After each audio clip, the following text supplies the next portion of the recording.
paix. Aucun président ne peut, ne peut nous restaurer de ces maladies-là. Et voilà, et encore une autre maladie, c'est la maladie du royaume des cieux. Il y a ceux-là qui sont malades spirituellement, qui n'ont pas accepté Jésus-Christ de Nazareth comme étant sauveur et Seigneur, mais qui sont morts spirituellement, quand bien même ils vivent. Si tu n'as pas accepté Jésus, c'est que tu es mort dans l'esprit. Et que celui qui donne la vie à ton esprit n'est simplement que Jésus au travers de l'évangile. Et c'est lui le roi par excellence. Il viendra restaurer toutes ces choses. Il n'y aura plus ni cri, ni douleur, ni pleurs, ni maladie, ni rien. On vivra comme au départ, dans la paix. Et qu'est-ce qui se passe? Bien aimé, c'est vraiment important. Luc le dit, hein, Luc 21. On va le lire rapidement. Il a donné un temps aux nations pour régner. Donc on ne devrait pas s'attacher à la terre. Le message véritable, le message du royaume des cieux, parce que ce royaume a un message, a une loi. Voilà, ce message est puissant. La Bible dit que l'évangile est la puissance de Dieu pour quiconque croit. Il est puissant ce message. Cette loi qui régit ce royaume, elle est puissante. Pour toutes les personnes qui vivent vraiment correctement en fonction de cette loi que régit ce royaume, ils vivent vraiment une vie excellente dans la paix. Parce que c'est Christ qui apporte la paix. Et qu'est-ce qui se passe dans Luc 21 à partir du verset 20? La Bible dit ceci: lorsque vous verrez que Jérusalem sera investie par des armées, sachez alors que sa désolation est proche. Alors ceux qui seront en Judée fuiront dans les montagnes, que ceux qui seront au milieu de Jérusalem en sortent, et que ceux qui seront dans les champs n'entrent pas dans la ville, car ce seront des jours de vengeance pour l'accomplissement de tout ce qui est écrit. Est-ce que vous voyez? Tout ce qui est écrit doit s'accomplir. Et il dit au verset 23, « Malheur aux femmes qui seront enceintes et à celles qui allaiteront en ces jours-là, car il y aura une grande détresse dans le pays et dans la colère, dans le pays et de la colère contre ce peuple.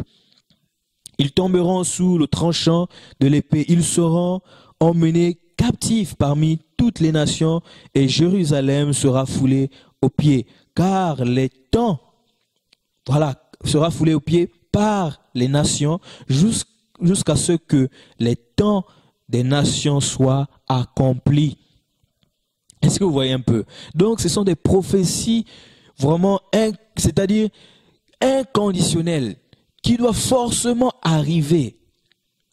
Jésus doit venir régner, bien-aimé. Alors le peuple de Dieu, ou le peuple de ce royaume-là, qui sont ces personnes exactement? Alors on va aller rapidement pour parler de peuple de ce royaume-là. Parce que ce royaume-là, comme on l'a dit, fonctionne vraiment par l'évangile. C'est l'évangile qui vient présenter ce royaume. L'évangile vient montrer comment est-ce que ce royaume est régi. L'évangile vient montrer qu'est-ce que ce royaume apporte, quelle est la puissance qu'a ce royaume et ce roi. C'est magnifique. Combien même encore aujourd'hui, avant qu'il ne vienne régner, au travers de son peuple, qu'il choisit déjà, qu'il est en train de préparer pour aller vivre dans ce royaume éternellement, on voit combien ils sont puissants, bien-aimés. Et on n'a pas besoin de la médecine. Si un pied est coupé, au nom de Jésus, lorsqu'on prie, le pied pousse. Si les yeux sont fermés, la personne est aveugle, au nom de Jésus, au nom de ce Dieu, au nom du roi de ce royaume, si les yeux s'ouvrent, lorsque une vie est malade, au nom de Jésus, cette vie est guérie. Lorsque il y a, je ne sais pas, une catastrophe quelque part, lorsque nous invoquons ce roi, le roi de ce royaume, je vous assure, quelque chose doit se passer. Même actuellement, lorsque nous parlons de ce roi, quelque chose est en train de se passer. Pourquoi? Parce que ce roi est le roi le plus puissant que les siècles n'ont jamais connu, que le monde n'a jamais connu. Parce qu'il est Dieu. Il est le Dieu tout-puissant.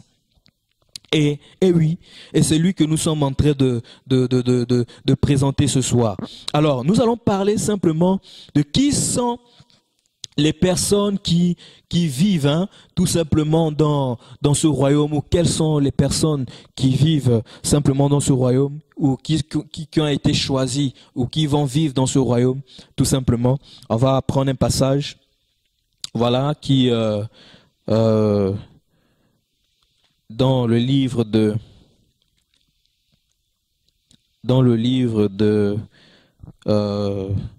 Matthieu 8. Matthieu 8, à partir du verset 5. Matthieu 8 au verset 5.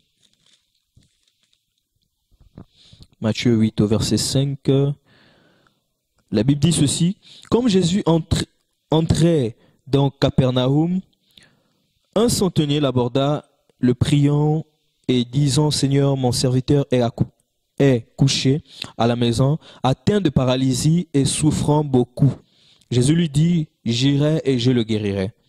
Le centenier répondit, Seigneur, je ne suis pas digne que tu entres sous mon toit, mais dis seulement un mot et mon serviteur sera guéri, car moi je suis soumis à des supérieurs. J'ai des soldats sous mes ordres, et je dis à l'un va, et il va, à l'autre viens, et il vient, et à mon serviteur fais cela, et il le fait. Après l'avoir entendu, Jésus fut dans l'étonnement, et il dit à ceux qui le suivaient, je vous le dis en vérité, même en Israël, je n'ai pas trouvé une aussi grande foi. Or, je vous déclare que plusieurs viendront de l'Orient et de l'Occident et seront à table avec Abraham, Isaac et Jacob dans le royaume des cieux. N'est-ce pas merveilleux, bien-aimés? C'est tellement merveilleux. C'est des promesses vraiment qui doivent nous pousser à donner notre cœur à Jésus, à l'accepter. Et il dit au verset 12, « Mais les fils du royaume seront jetés dans les ténèbres du dehors, où il y aura des pleurs et des grincements dedans. Puis Jésus dit au centenier, va, qu'il te soit fait selon ta foi. Et va à l'heure, qu'il te soit fait selon ta foi. Et à l'heure même, le serviteur fut guéri. » Est-ce que vous voyez? Il n'y a pas eu besoin de médicaments, d'aller prendre une ordonnance, etc. Mais sans même arriver à l'endroit, il a juste dit, il est guéri. Quel président peut faire ça? Quel roi peut faire ça? Quelle personne peut faire ça? Il n'y a que Dieu seul qui peut le faire, bien-aimé. Et c'est ce Dieu-là qui nous a invités vraiment à participer à ce royaume. Et toutes les personnes qui vont habiter ce royaume ne sont seulement celles qui vont lui donner réellement leur cœur. Et on va prendre un autre passage dans Hébreux chapitre 1, plutôt 11, autant pour moi, Hébreux chapitre 11 au verset 1, à partir du verset 1 à 10. La Bible dit, « Or la foi est une ferme assurance des choses qu'on espère, une démonstration de celles qu'on ne voit pas. Pour l'avoir possédée, les anciens ont obtenu un témoignage favorable. C'est par la foi que nous reconnaissons que l'univers a été formé par la parole de Dieu, en sorte que ce qu'on voit n'a pas été fait de choses visibles. » Est-ce que vous voyez un peu? Et lorsqu'on lit par la suite, on dit au verset 4, « C'est par la foi qu'Abel offrit à Dieu un sacrifice, plus excellent que celui que Caïn, c'est par elle qu'il fut déclaré juste, Dieu approuvant ses offrandes, et c'est par elle qu'il parle encore quoique mort. » Voilà. Au verset 5, c'est par la foi qu'Enoch fut enlevé pour qu'il ne voie point la mort. Et il ne parut plus parce que Dieu l'avait enlevé, car avant son enlèvement, il avait reçu le témoignage qu'il était agréable à Dieu. Est-ce que vous voyez un peu? Vous voyez que toutes ces personnes ont dit c'est par la foi, c'est par la foi, c'est par la foi.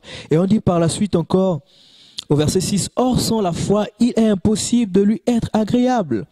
Car il faut que celui qui s'approche de Dieu croit que Dieu existe, bien-aimé. » Est-ce que vous voyez un peu? Lorsque nous prêchons l'évangile, c'est pas en vain, c'est pour que vous ayez la foi en ce Dieu et que vous croyez en ses promesses. Il viendra régner, je vous assure, sur la terre. Et on dit par la suite, voilà, qui croit en Dieu, qu'il existe et qu'il est le rémunérateur de ceux qui le cherchent. Au verset 7, c'est par la foi que Noé, divinement averti des choses qu'on ne voyait pas encore, et saisi d'une crainte respectueuse, construisit une arche pour sauver sa famille. C'est par elle qu'il condamna le monde et devint héritier de la justice qui s'obtient par la foi. Est-ce que vous voyez un peu? Donc même Noé, comme on l'a dit au départ, a cru en ce Dieu-là, quand bien même il ne l'a pas vu. Il a cru. Et ces choses se sont réellement passées. Tout comme Noé, aujourd'hui, l'homme vivant dans le péché, vraiment, aujourd'hui on voit le péché, c'est actuellement dans le monde, c'est terrible. Et le péché nous sépare de la présence de Dieu. Et le péché met Dieu en colère. Parce que dans ce royaume-là, aucun homme ne rentrera dans le péché en étant pécheur. Aucun homme. Aucune personne qui n'a pas Jésus ne rentrera dans ce royaume. Ce n'est pas Mahomet qui sauve. Ce n'est pas Bouddha qui sauve. Ce n'est pas Krishna. Ce n'est pas toute cette divinité-là. Mais c'est Jésus qui sauve. C'est Jésus qui est non seulement Dieu, mais il est roi. Parce qu'il viendra régner. Et il règne déjà au-dedans de nous qui l'avons accepté. C'est magnifique, bien-aimé. Et par la suite, il est dit au verset 8, c'est par la foi qu'Abraham, lors de sa vocation, obéit est parti pour un lieu qu'il devrait recevoir en héritage et qu'il partit sans savoir où il allait. Est-ce que vous voyez? On pouvait dire qu'Abraham est fou. Comme aujourd'hui, oh, mais vous pensez que la Bible est vraie, mais c'est des Blancs qui l'ont écrit. Beaucoup de choses. Bien aimé, laissez-moi vous dire que ces écrits ont été inspirés par Dieu. Ces écrits viennent du cœur de Dieu, de la pensée de Dieu. Je vous assure. Donnons nos cœurs à Jésus. Et qu'est-ce qui se passe?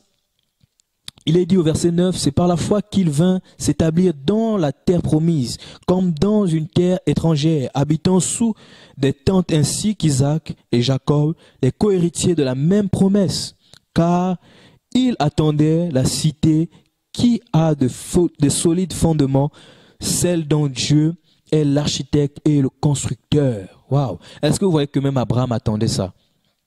Abraham l'attendait, Isaac l'attendait, Jacob l'attendait, les descendants d'Abraham l'attendaient également. Israël l'attend. Et nous aujourd'hui, qui sommes les cohéritiers de Christ, les cohéritiers de Christ et les cohéritiers d'Israël, qui partageons vraiment cette promesse-là, nous aussi nous attendons cette espérance, afin que nous soyons sauvés, nous soyons délivrés. Nous attendons cette espérance. Et qu'est-ce qui se passe par la suite? Il est dit au verset, on va aller un peu plus loin, au verset 11, c'est par la foi que Sarah, elle-même, malgré son âge avancé, fut rendue capable d'avoir une postérité. Elle qui était stérile. Qui peut faire ces choses? On ne peut que adorer Jésus, on ne peut que le vénérer, on ne peut que lui dire, tu es saint, tu es merveilleux, tu es Dieu, nous t'attendons, Père. Maranatha, il revient. On ne peut que lui dire ces choses. Et je voudrais vraiment par ces paroles vous encourager, par ces paroles vous rappeler l'objectif de la vie sur la terre, c'est d'aller dans le royaume des cieux. C'est ça l'objectif pour lequel Jésus est mort à la croix, pour lequel Jésus a souffert, cet objectif-là, pour lequel Jésus a souffert. Dieu nous aime tellement qu'il est mort à la croix pour nous, afin que quiconque croit en nous, croit en lui plutôt, ne périsse pas, mais qu'il ait la vie éternelle. Et cette vie éternelle passe par Jésus. Et lorsqu'on donne notre vie à Jésus, on se prépare à rentrer dans ce royaume-là éternellement et à vivre pour toujours. C'est pourquoi on doit donner nos cœurs à Jésus. On doit parler aux autres de Jésus, à nos parents, à nos frères, à nos amis de Jésus, aux musulmans de Jésus, aux bouddhistes de Jésus. On doit parler à tous qui sont dans une autre religion en dehors de Christ, de Jésus, parce que c'est lui le chemin. Rappelez-vous qu'on a lu que c'est lui le chemin, la vérité et la vie. Quel chemin? Le chemin qui mène dans le royaume des cieux. Quelle vérité? La vérité qui conduit au royaume des cieux. Et quelle vie? La vie qui conduit à la vie éternelle. Bien-aimé. Alors, un autre passage pour les habitants de ce royaume, hein, parce qu'il faudrait vraiment bien l'expliquer. Les habitants de ce royaume, qui sont les habitants de ce royaume, qui seront les habitants de ce royaume, simplement. Nous sommes dans Apocalypse chapitre 1, à partir du verset 4. La Bible dit, Jean aux 7 églises qui sont en Asie, que la grâce et la paix vous soient données de la part de celui qui est, qui était et qui vient, et de la part des 7 esprits qui sont devant son trône, et de la part de Jésus-Christ, le témoin fidèle, le premier-né des morts et le prince des rois de la terre. Est-ce que vous voyez un peu? C'est bien clair. Est-ce que vous voyez, bien aimé? Le prince des rois de la terre. Et on dit quoi? À celui qui nous aime, qui nous délivre de nos péchés par son sang, et qui a fait de nous un royaume des sacrificateurs. De qui? Qui a fait de nous, nous qui l'avons accepté comme étant sauveur et seigneur. C'est de nous qu'il a fait un royaume des sacrificateurs. Est-ce que vous voyez un peu? Donc c'est lui le roi, et nous, voilà, nous sommes simplement, s'il faut dire ses hôtes, hein, nous sommes simplement ceux-là qui lui servent, qui lui obéissent, mais son peuple également, voilà. Et parce qu'il est venu pour servir, il est venu pour nous servir. Voilà, parce qu'un roi est là pour servir son peuple. Donc c'est ça qu'il veut faire également, il veut nous servir. Mais en même temps, nous devons l'adorer parce qu'il est Dieu. Voilà, il est tellement grand que c'est tellement, je vais dire ça comment, il est tellement grand que c'est tellement spécial, quoi. Tout ce qu'il est en train de nous présenter, tout ce qu'il est en train de vouloir faire pour l'humanité, pour l'homme, c'est la raison pour laquelle nous devrions continuer de parler de lui et de ses bienfaits. Alors, on dit par la suite, et qui a fait de nous, verset 6, un royaume des sacrificateurs pour Dieu, son Père, et à lui soit la gloire et la puissance au siècle des siècles. Amen. Est-ce que vous voyez un peu? On dit à celui qui est, qui était et qui vient. Est-ce que vous voyez? Donc c'est lui qui doit venir faire quoi? Non seulement régner sur la terre, mais avant de régner sur la terre, il va d'abord enlever son église. Tous les saints qui existent sur toute la terre, les 4 coins, voilà, de la planète Terre, le nord, le sud, l'est, l'ouest de la terre, il viendra les rassembler. Vraiment, il y aura une grande disparition massive des chrétiens véritables qui obéissent à la loi que régit ce royaume. Est-ce que vous voyez un peu? Donc, ces habitants de ce royaume-là, donc de façon spirituelle, déjà, nous habitons déjà dedans, c'est nous les chrétiens. Donc, si tu n'as pas encore donné ta vie à Jésus, il est temps de le faire afin que tu sois aussi un participant ou un habitant, voilà, de ce royaume. Et on va prendre un autre passage rapidement pour continuer à expliquer les habitants du royaume. Donc, nous sommes dans Apocalypse 21. Apocalypse 21 au verset 27. Alors, on va lire, la Bible dit, à partir du verset 23 même, la Bible dit, la ville n'a besoin ni du soleil, ni de la lune pour éclairer, car la gloire de Dieu éclaire et l'agneau est son flambeau. Est-ce que vous voyez un peu? Donc, on sera dans toute la gloire de Dieu, mais on ne sera plus régi par le temps. Parce que Dieu n'est pas, plutôt, on ne sera plus conditionné par le temps. Parce que Dieu n'est pas conditionné par le temps. Dieu est hors du temps. Est-ce que vous voyez un peu? Parce que quand on parle de l'éternité, l'éternité c'est hors du temps. Et on ne peut pas compter. Et on dit, les nations, verset 24, marcheront à sa lumière, et les rois de la terre y apporteront leur gloire. Ces portes ne se fermeront point le jour, car là, il n'y aura point de nuit. On y apportera la gloire et l'honneur des nations. Verset 27, il n'entourera chez elle rien de souillé, ni personne qui se livre à l'abomination et au mensonge. Il n'entourera que ceux qui sont écrits dans le livre de vie de l'agneau. Est-ce que vous voyez un peu? Donc, tous ceux et celles qui veulent vivre dans le royaume des cieux doivent accepter la loi qui régit ce royaume. C'est simplement la parole de Dieu, les Écritures. on doit obéir à la parole de Dieu si on veut vivre éternellement avec le Seigneur. Donc toutes les personnes qui refusent Jésus, qui refusent de marcher conformément à la loi de ce royaume, conformément à ce que dit la Bible, les écrits, hein, alors qu'est-ce qui va se passer? Ils ne rentreront pas dans le royaume des cieux. C'est tout. La Bible dit que Jésus présente deux chemins, la vie et la mort. Hein, d'accord?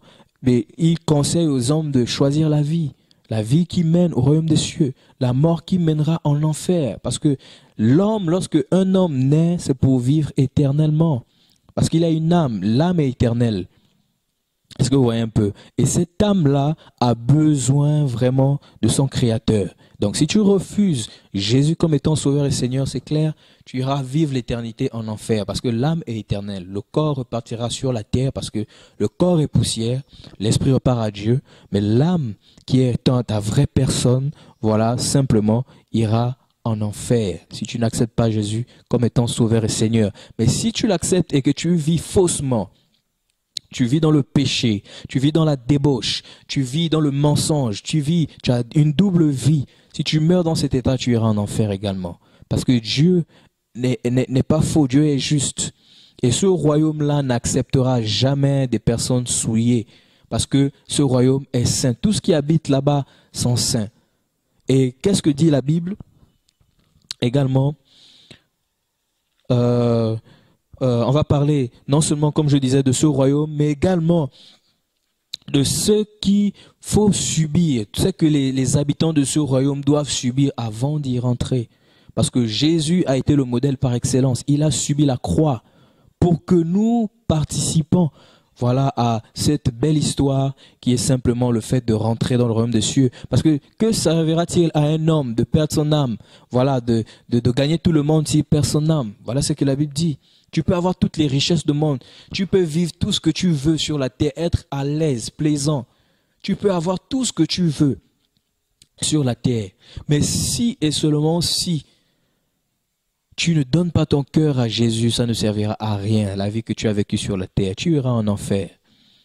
Mais gloire soit rendue à Jésus-Christ parce que Dieu l'a envoyé pour nous et nous l'avons donné nos cœurs et on se prépare pour vivre éternellement avec lui. Et par la suite, qu'est-ce qu'il faut subir? Qu'est-ce que les citoyens célestes, voilà, qu'est-ce que les citoyens des cieux que nous sommes devront vivre en étant sur la terre avant de rentrer dans ce royaume? Alors, la Bible dit ceci dans Hébreux 11. Ce n'est pas pour nous effrayer, mais c'est pour nous dire que Dieu est juste, Dieu a souffert pour rentrer dans le royaume des cieux. Dieu a tout fait pour rétablir l'homme avec lui, mais également, nous aussi, on devrait payer un prix, un grand prix. Voilà, ça peut aussi être notre vie pour hériter du royaume des cieux. Alors, on peut tout perdre, hein, des amis, on peut tout perdre, le travail, on peut tout perdre pour gagner Christ. Voilà, ce n'est pas un homme qui prend soin de nous, c'est Dieu qui prend soin de nous. Alors, la Bible dit dans Hébreux 11, qu'on a lu, on va aller plus loin, verset 32, il est dit « Et que dirais-je encore, car le temps me manquerait pour parler de Gédéon, de Barak, de Samson, de Jephthé, de David, de Samuel et des prophètes qui par la foi vainquirent des royaumes, exercèrent la justice, obtinrent des promesses, fermèrent la gueule des lions, éteignirent la puissance du feu, échappèrent aux tranchants de l'épée, guérirent de leurs maladies, furent vaillants à la guerre, mirent en fuite des armées étrangères, des femmes recouvrèrent leur mort par la résurrection, d'autres furent livrés au tourment. Donc voilà déjà un point. Donc nous, en tant que disciples de Jésus, parce que toutes les personnes ou encore les habitants de ces royaumes, on les appelle déjà des disciples. Hein. Un disciple, c'est simplement un apprenti ou encore un serviteur de ce Dieu-là. Voilà. Et qu'est-ce qui va se passer?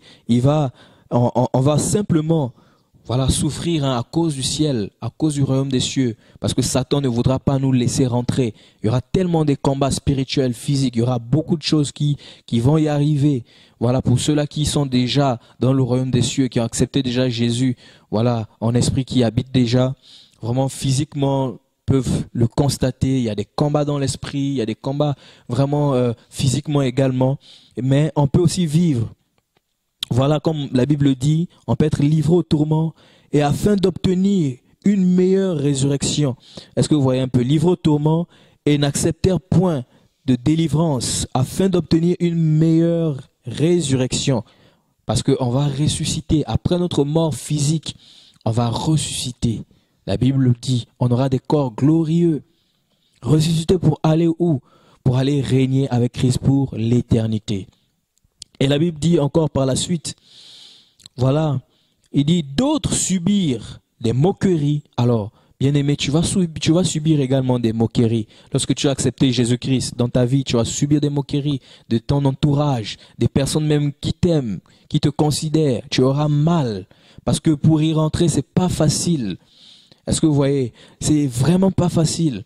C'est vraiment difficile pour y rentrer parce que cet endroit est réservé aux personnes vraiment qui vont se battre pour y rentrer. Aux personnes vraiment qui... Parce que la Bible dit hein, que le royaume des cieux est forcé et ce sont les violents qui vont s'en emparer.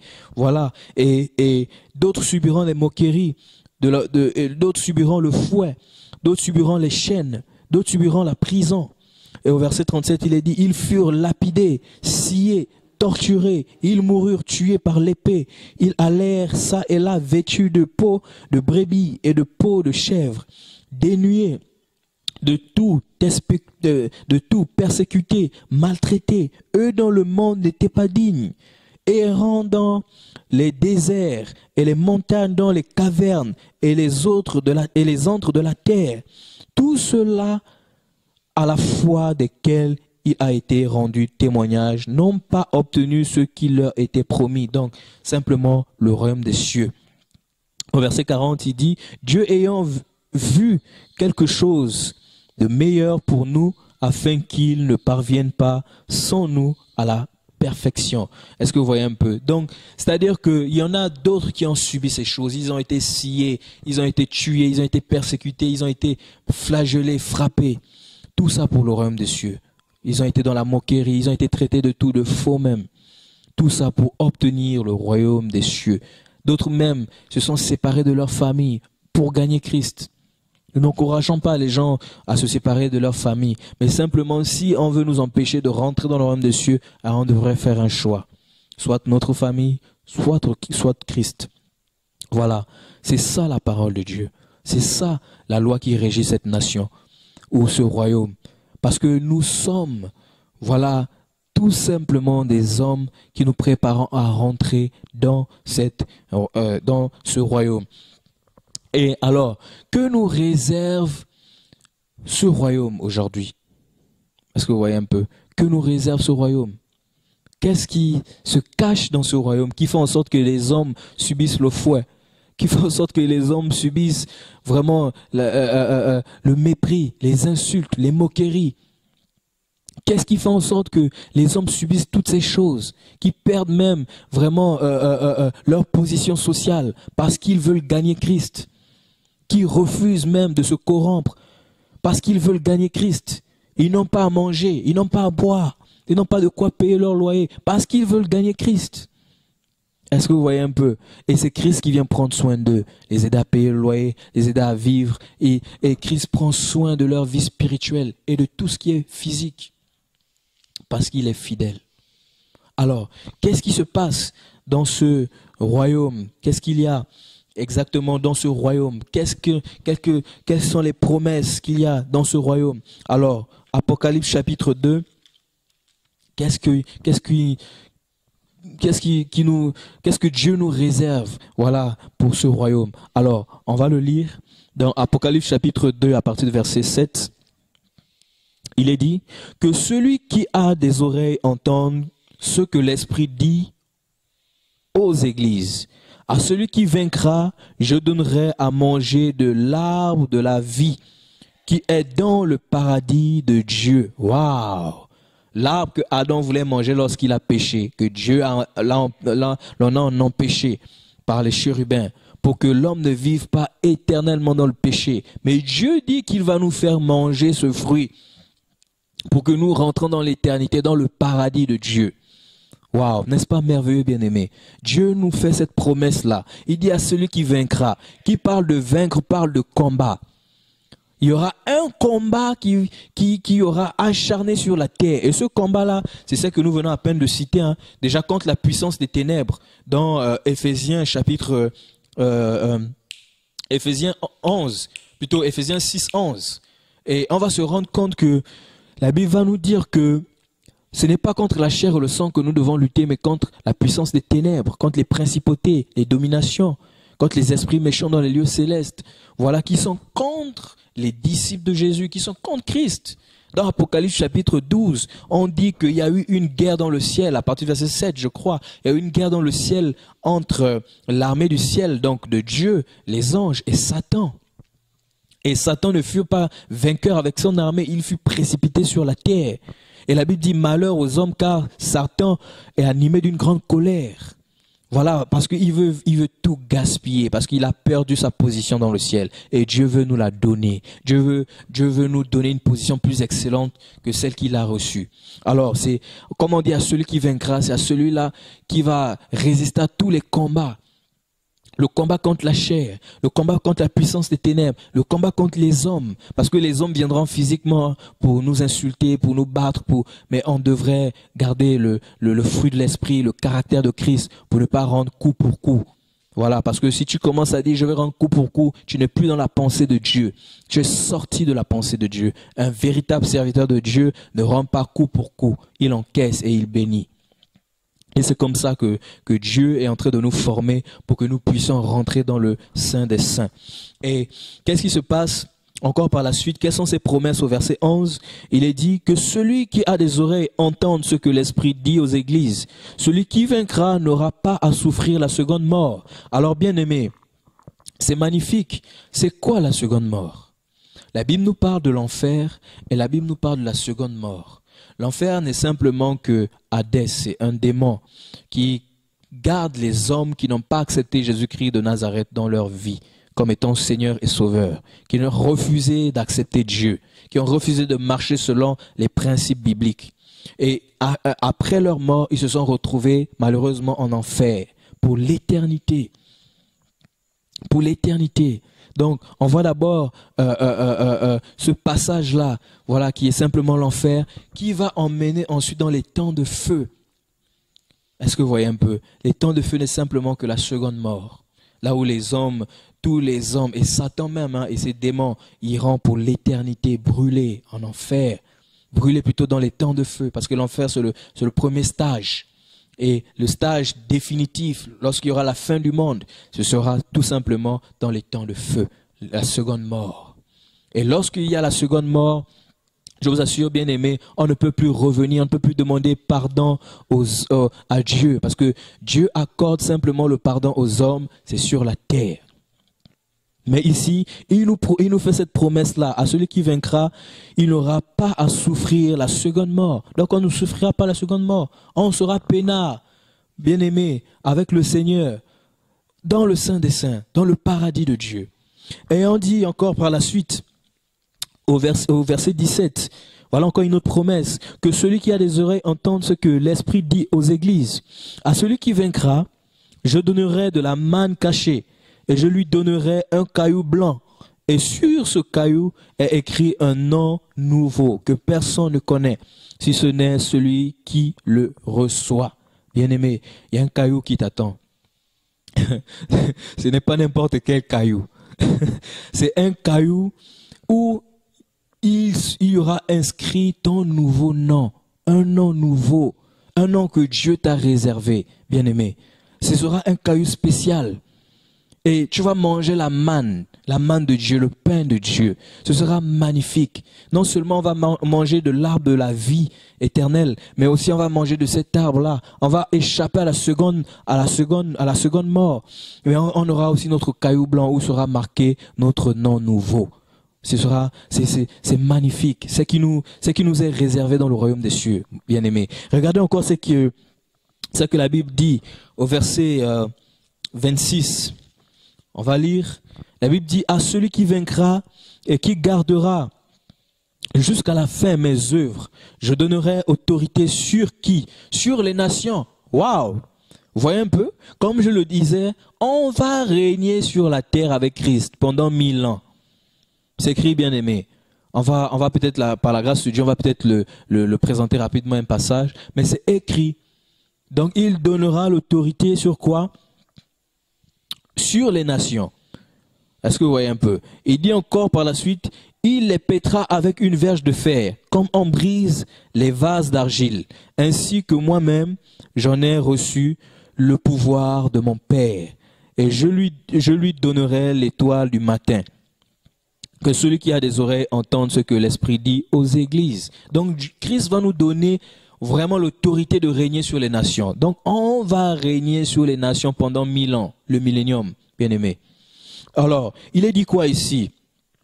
Encore, qu'est-ce qui nous est réservé lorsque voilà, on va rentrer dans ce royaume-là? Au chapitre 3 du verset 5, il est dit, celui qui vaincra sera ainsi revêtu de vêtements blancs. Je n'effacerai point son nom du livre de vie, et je confesserai son nom devant mon Père et devant ses anges. Est-ce que vous voyez un peu ce qui nous attend? Donc il y a un comité d'accueil qui nous attend. Il y a des anges qui nous attendent. Il y a le Père qui est sur son trône qui nous attend. Il y a le Christ qui allait nous réserver des places qui nous attend. Et il y a tout un comité d'accueil qui nous attend. Il y a une grande fête qui nous attend dans le ciel, bien-aimé. Ce sera magnifique. Il y aura un vêtement blanc. Il y a ton vêtement blanc. Il y a mon vêtement blanc qui m'attend là-bas.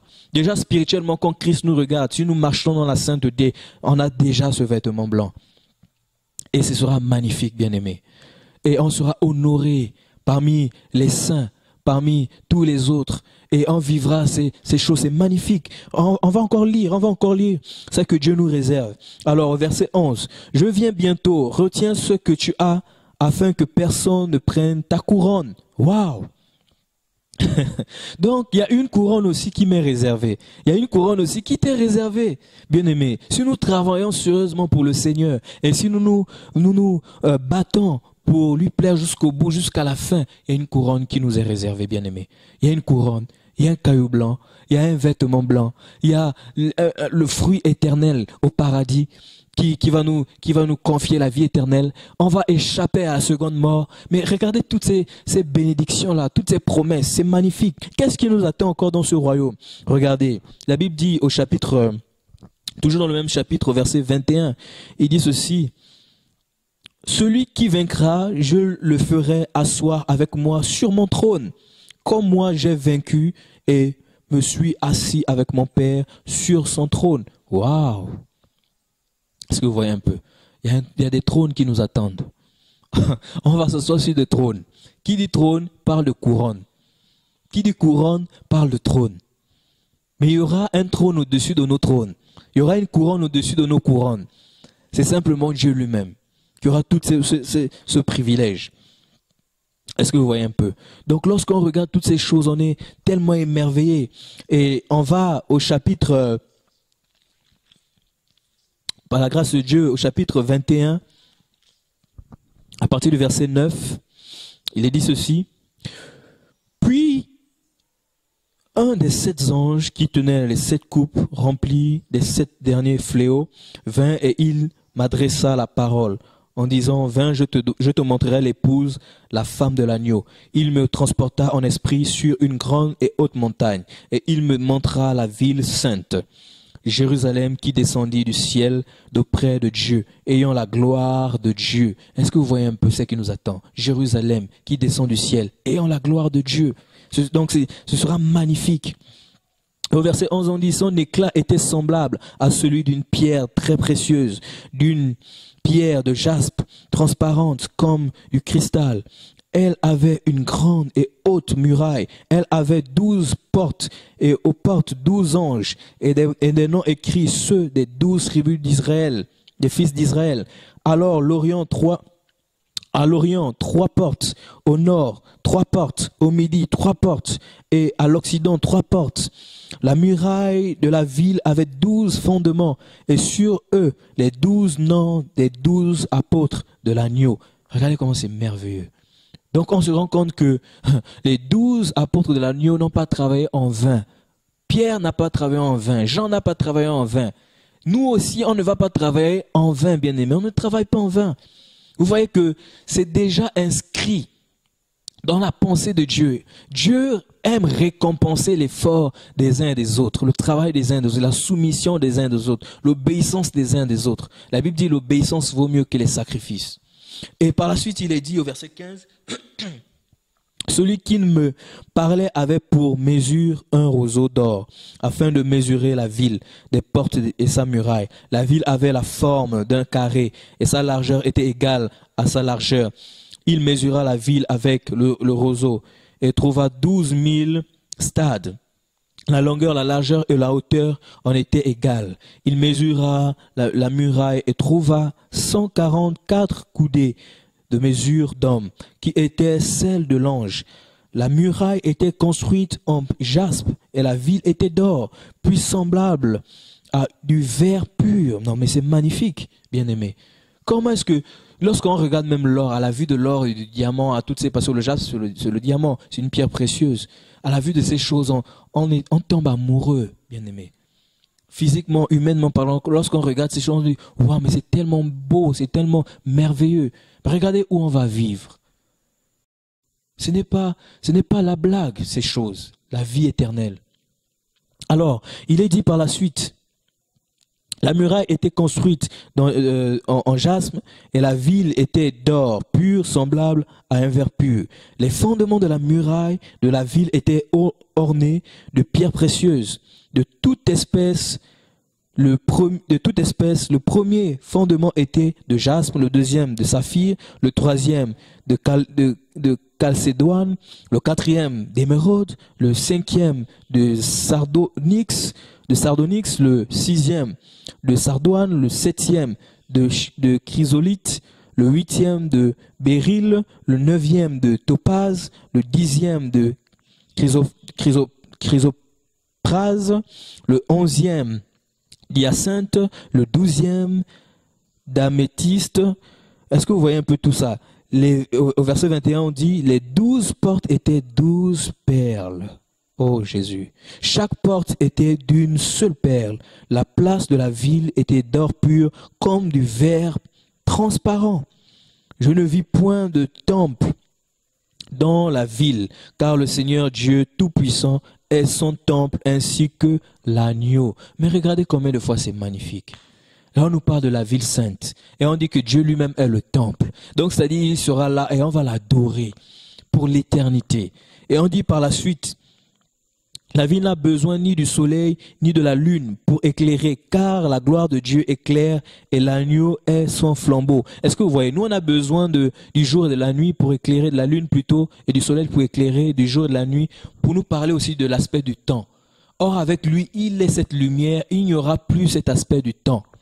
Est-ce que vous voyez un peu? Et on dit par la suite, les nations marcheront à sa lumière et les rois de la terre y apporteront leur gloire. Ses portes ne se fermeront point le jour, car là il n'y aura point de nuit. On y apportera la gloire et l'honneur des nations. Il n'entrera chez elles rien de souillé, ni personne qui se livre à l'abomination et au mensonge. Il n'entrera que ceux qui sont écrits dans le livre de vie de l'agneau. Est-ce que vous voyez un peu, bien-aimé? Donc regardez toutes ces promesses-là qui nous sont réservées, tout simplement. Tout simplement parce que Christ a cette pensée de nous mettre avec lui dans le royaume des cieux.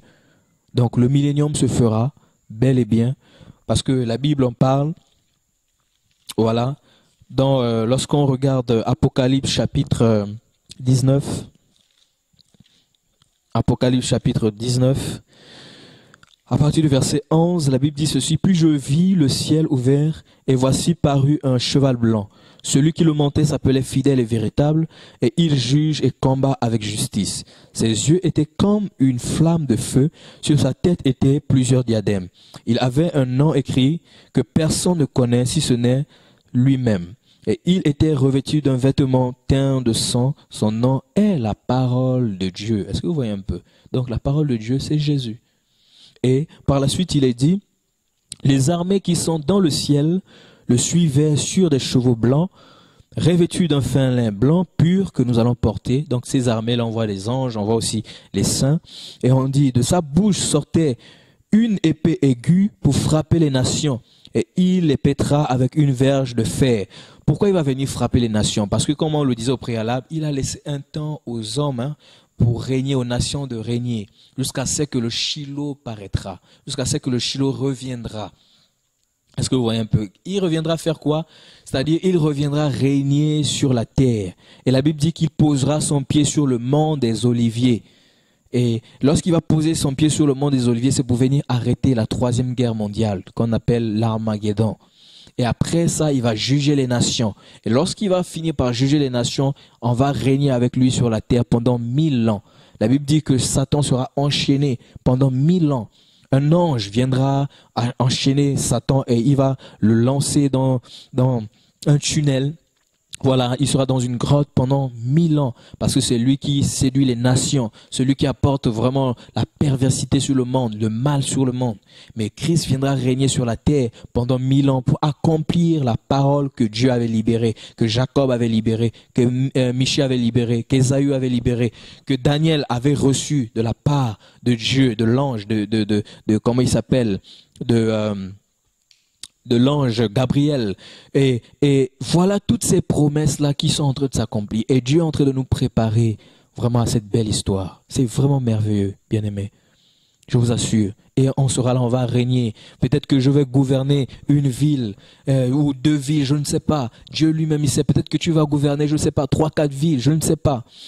Mais ce sera un temps magnifique. Et lorsqu'on lit dans les écrits de la loi, la Torah, on va se rendre compte que les animaux vivront entre eux en paix. Le lion ne mangera plus l'agneau, le loup pareil, le serpent, etc. Et on va voir qu'on va vivre en harmonie avec les animaux. Et l'homme vivra longtemps. L'homme vivra longtemps. L'homme dépassera les 100 ans comme avant. Pourquoi? Parce qu'on aura pour roi Christ, tout simplement. Et après ça, la Bible dit que Satan sera encore relâché pour séduire les hommes. Mais nous, on va remonter au ciel. On sera dans le Saint des Saints. On sera vraiment dans le royaume des cieux. On sera avec le Seigneur jusqu'à ce qu'il y aura la fin du monde. Et lorsqu'il y aura la fin du monde, Christ viendra juger tous les hommes. Et chacun aura sa récompense. Si tu as servi Christ, tu auras ta récompense. Si tu ne l'as pas servi, tu n'auras pas ta récompense. Tu auras aussi ta récompense, autant pour moi, mais ce ne sera pas celle dont tu vas t'attendre. Ce sera certainement le lac de feu, la seconde mort. Bien-aimés, je voudrais tout simplement vous dire merci de m'avoir écouté parce que Jésus vous aime, moi aussi je vous aime, de l'amour de Christ. Vraiment, ce message était rien que pour vous, parce que le Seigneur nous a inspiré ce message qui est le royaume des cieux. Voilà, on n'a pas toute la connaissance, il y a peut-être certaines choses qu'on n'a pas peut-être dites. Voilà, Dieu pourra aussi vous éclairer pour encore enrichir ce que vous venez de recevoir ce soir. Nous voulons simplement vous bénir, nous voulons simplement vous dire merci de nous suivre. Écrivez-nous. N'hésitez pas, encouragez-nous, appelez-nous si vous voulez, n'hésitez pas. Nous voulons aussi être encouragés par vous. Nous voulons aussi vraiment partager avec vous où que vous soyez. Si vous voulez nous inviter, je ne sais pas, lancez-nous, écrivez-nous plutôt. Écrivez-nous sur allianceginosco1@gmail.com. Voilà, et on mettra aussi notre numéro de téléphone en bas de l'annonce. Voilà, que le nom de Jésus soit glorifié. Nous allons prier pour remercier le Seigneur. Merci Père, Seigneur. Je te rends la gloire, Adonai. Je te dis merci pour ce message. Je te dis merci pour ton esprit qui nous a conduits. Je te loue parce que tu es Dieu. Père, tu m'as encore éclairé sur beaucoup de choses en partageant ce message. Je réalise que ce n'est pas en vain que je suis chrétien. C'est une grâce, Seigneur. Et je devrais me battre pour me sanctifier.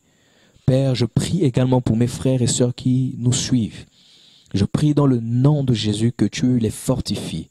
Restaure la vie de ceux-là qui ont besoin d'être restaurés. Ramène les rétrogrades qui sont repartis dans le monde. Seigneur, je prie qu'ils reviennent à toi et qu'ils te servent. Père, nous n'avons pas vraiment, Seigneur Dieu, nous ne sommes pas arrivés, nous ne sommes rien, nous ne sommes que des hommes. Père, nous voyons notre misère en tant qu'hommes. Seigneur, parce que nous sommes faibles. Mais à cause de ta grâce, à cause de ton esprit, tu nous aides à être de plus en plus forts, à dire non au péché, à dire non à tout ce qu'il y a dans le monde, la corruption, à dire non au faux, au Seigneur de gloire, au Dieu, à la fausseté, à tout ce qui est contraire à ta volonté. Père, nous voulons te bénir parce que tu es le Dieu qui aime l'homme. Merci, Seigneur, au Dieu, de nous aider à nous humilier devant toi, devant ton trône. Père, nous voulons nous préparer pour ton royaume. Nous voulons nous préparer à vivre l'enlèvement de l'Église. Nous voulons nous préparer à vivre le millénium. Nous voulons nous préparer à vivre, Seigneur de gloire, ton royaume sur terre. Père, viens régner davantage dans cette vision. Viens régner davantage dans nos vies. Père, bénis tout ce qui sont, Seigneur de gloire, derrière les caméras, tout ce qui, Seigneur de gloire au Dieu, nous encourage, Seigneur de gloire au Dieu. Bénis tout ce qui prie pour nous. Bénis-les, Seigneur au Dieu. Fortifie-les, Père, dans le nom puissant de Jésus-Christ de Nazareth. Nous voulons simplement vous dire merci parce que, voilà, Dieu nous a inspiré cette vision Alliance Génosco et cette émission Génosco, c'est simplement pour vous préparer à son retour. Que le nom du Seigneur Jésus-Christ soit glorifié.